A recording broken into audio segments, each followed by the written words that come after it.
Olá pessoal, meu nome é Juliana, sou nutricionista da CEPAM e nesse vídeo vou dar continuidade ao assunto do Guia Alimentar para a população brasileira.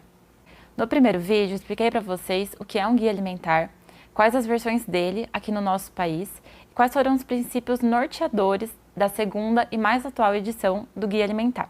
No vídeo posterior, a Mariana trabalhou com vocês as classificações dos alimentos in natura, minimamente processados, ingredientes culinários e alimentos processados. Por fim, a Márcia trouxe de forma mais aprofundada a problemática do consumo dos alimentos ultraprocessados. Sabemos que entre a teoria e a prática é um grande abismo e que fazer o recomendado, às vezes, é um grande desafio. Por conta disso, nesse vídeo iremos abordar os possíveis obstáculos que podem ser encontrados na adoção dessas recomendações do Guia Alimentar para a população brasileira. O guia traz 6 possíveis obstáculos. O primeiro deles é a escassez de informações confiáveis sobre a alimentação. O segundo é o problema relacionado à oferta de alimentos in natura e minimamente processados. Temos também o custo relativamente alto de frutas, verduras e legumes, o enfraquecimento da transmissão de habilidades culinárias, a falta de tempo das pessoas e a alta exposição, em particular de crianças e adolescentes, à publicidade dos alimentos. Bom, agora falarei com vocês sobre informação e publicidade. O que a gente mais tem hoje em dia na palma da nossa mão são inúmeras informações. Não seria diferente com questões de alimentação e nutrição. Mas apesar do grande número de informações a que a gente tem acesso, infelizmente a maioria delas não é confiável. Isso acontece porque matérias que se dizem informativas, na verdade, são formas veladas de se fazer publicidade, principalmente para alimentos ultraprocessados. Uma vez que alimentos, principalmente os ultraprocessados, são produtos e geram lucro, a publicidade deles é bem alta em nosso país. O pior ponto de tudo isso é que os anúncios, em sua grande maioria, são direcionados a crianças e adolescentes. Se comerciais, anúncios, promoções, ofertas e embalagens são sedutoras e convincentes para adultos, imagina só como é para as crianças, que estão em processo de desenvolvimento e ainda não conseguem entender qual que é a problemática do alto consumo de ultraprocessados. E de que forma, então, vocês podem superar esses obstáculos? O primeiro ponto é que vocês devem ter esse guia alimentar para a população brasileira como material confiável e fonte de informações para vocês trabalharem e terem uma alimentação saudável e adequada. Uma vez que seu conteúdo foi formado a partir de estudos representativos da população brasileira e levou em consideração também conhecimentos tradicionais que foram passados de geração em geração. Como educadores, vocês podem estar usando o conteúdo do Guia Alimentar tanto para os seus alunos como para os responsáveis e familiares deles. Além disso, é importante que vocês esclareçam a quem puder sobre a função das propagandas, que não é educar, e sim vender um produto. Além disso, frisamos sobre a importância do cuidado que se deve ter com as crianças frente às telas. A redução do tempo de telas minimiza a exposição à publicidade dos alimentos e também faz com que as crianças tenham um tempo mais ativo. Mas atenção! Ações valem mais do que palavras, então é importante também que vocês, além de orientarem as crianças a reduzirem o tempo de tela, que vocês reduzam também. Com relação à oferta e preço, como dito anteriormente, os alimentos ultraprocessados estão disponíveis em vários lugares e sempre acompanhados de publicidade, descontos e promoções. Já alimentos in natura e minimamente processados, muitas vezes eles são disponibilizados e vendidos em locais distantes da casa das pessoas, o que dificulta o seu acesso frequente e reduz a compra desses alimentos. Além disso, é comum a impressão de que a alimentação saudável e adequada ela é cara e principalmente muito mais cara do que aquela alimentação baseada em alimentos ultraprocessados. Essa ideia muitas vezes vem da venda, da publicidade de alimentos ultraprocessados que são vendidos como naturais, saudáveis e integrais. E muitas vezes eles são destinados a crianças por serem fortificados com vitaminas e minerais. Mas como vimos no vídeo anterior, os alimentos ultraprocessados estão longe de serem saudáveis e adequados para a nossa saúde. Infelizmente, apesar da gente entender que esse preço pode ser apenas uma percepção ou uma jogada de marketing, a gente sabe também que os ultraprocessados podem sim vir a serem mais baratos do que alimentos in natura e minimamente processados, principalmente quando o consumo no país de ultraprocessados é bem grande. Isso acontece pela questão da oferta e da demanda. Ou seja, se a demanda por alimentos in natura e minimamente processados for maior, nós teremos cada vez mais a produção desses alimentos e, com isso, o preço deles vão cair. Por isso, frisamos sobre a importância da gente não fazer essa troca de padrão alimentar, tanto pelas questões de saúde, como por a gente estar aumentando cada vez mais um obstáculo que já existe. Formas da gente conseguir, então, hoje em dia, alimentos in natura e minimamente processados por um preço acessível é com que a gente priorize a compra desses alimentos no seu momento de safra, né? Então, frutas, verduras, legumes, teoricamente eles não dão o ano inteiro. Eles dão ali num período de 2, 3, 4 meses.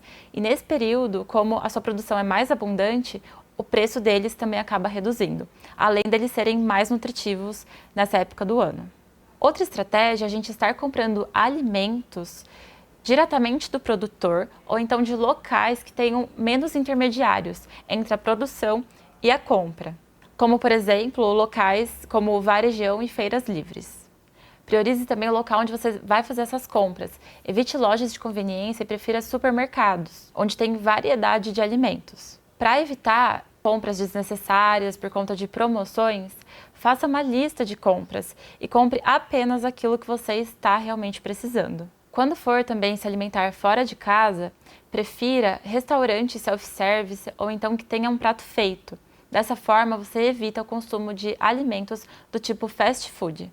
Outra estratégia é reivindicar às autoridades municipais a criação de equipamentos públicos que comercializem alimentos in natura e minimamente processados a preços acessíveis, bem como a criação de restaurantes populares. Uma outra estratégia, então, para a gente reduzir o custo das refeições feitas fora de casa é levar refeições preparadas na nossa própria casa.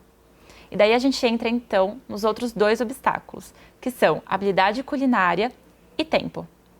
Bom, então estamos tendo enfraquecimento da transmissão das habilidades culinárias entre as gerações e cada vez mais o aumento do consumo de alimentos ultraprocessados, uma vez que esses alimentos dependem de um tempo menor, né, pois eles já vêm prontos para o consumo, e também dispensam as etapas de seleção, compra, pré-preparo e preparo. Isso é compreensível, uma vez que a nossa sociedade está cada vez mais com menos tempo, tanto pelas altas demandas do dia a dia, como também pelas altas jornadas de trabalho e o tempo gasto, né, nesse deslocamento entre a casa e o local onde a gente trabalha. O guia ele traz então a compreensão, né, desse grande obstáculo, mas ele traz também a proposta da gente olhar de forma crítica e reflexiva para a forma como a gente está gastando o nosso tempo. Será que eu não consigo abrir mão de alguma dessas demandas, dessas tarefas, para então dedicar um tempo para minha alimentação e para minha saúde, que teoricamente seria um tempo gasto com o meu futuro? Habilidades culinárias andam então de mãos dadas com o tempo. Não dá para a gente abrir mão dessas questões se a gente quer ter uma alimentação adequada e saudável. Por isso, a gente incentiva você, caso não tenha habilidades culinárias, a desenvolvê-las. E caso já as tenha, que você consiga partilhar essas habilidades com seus alunos, amigos e familiares. Quanto mais habilidade culinária eu tenho, menor é a minha dependência de alimentos ultraprocessados já prontos para o consumo. E também é melhor o meu uso do tempo para cozinhar, tanto para o preparo dos alimentos, como também para o planejamento, seja das compras ou então de todas as refeições a serem consumidas durante a semana. Alimentos que demandam maior tempo de cocção podem ser preparados em um único dia, então porcionados e congelados para serem consumidos ao longo da semana. Da mesma forma, frutas, verduras e legumes podem ser higienizados no momento da compra e então armazenados de forma individual, a não serem contaminadas, na geladeira, também para consumir ao longo da semana. Já em relação à comensalidade, que é comer com regularidade, sem pressa e com companhia, realmente não tem como fugir disso, né? Então a gente tem que sim dedicar um tempo para essa prática alimentar. E de novo, cabe a reflexão. Qual a importância que eu estou dando para a minha alimentação e, consequentemente, para a minha saúde? Será que não vale a pena eu abrir mão de alguma coisa para então dedicar esse tempo à minha alimentação? Dessa forma, incentivamos vocês então a olharem para os obstáculos de forma crítica para que vocês consigam superá-los, seja de forma individual ou então de forma coletiva. E para fechar então o assunto do Guia Alimentar para a População Brasileira, vou falar para vocês quais são os 10 passos para uma alimentação adequada e saudável. A gente vai deixar também disponível um folder no site do Piracicaba com Saúde para que vocês possam baixar e usar na vida pessoal de vocês e também na profissional. Passo 1. Fazer de alimentos in natura e minimamente processados a base da alimentação. Passo 2. Utilizar óleos, gorduras, sal e açúcar em pequenas quantidades ao temperar e cozinhar alimentos e criar preparações culinárias. Passo 3. Limitar o consumo de alimentos processados. Passo 4. Evitar o consumo de alimentos ultraprocessados. Passo 5. Comer com regularidade e atenção em ambientes apropriados e sempre que possível em companhia. Passo 6. Fazer compras em locais que ofertem variedade de alimentos in natura e minimamente processados. Passo 7. Desenvolver, exercitar e partilhar habilidades culinárias. Passo 8. Planejar o uso do tempo para dar à alimentação o espaço que ela merece. Passo 9. Dar preferência, quando fora de casa, a locais que servem refeições feitas na hora. Passo 10. Ser crítico quanto a informações, orientações e mensagens sobre alimentação veiculadas em propagandas comerciais.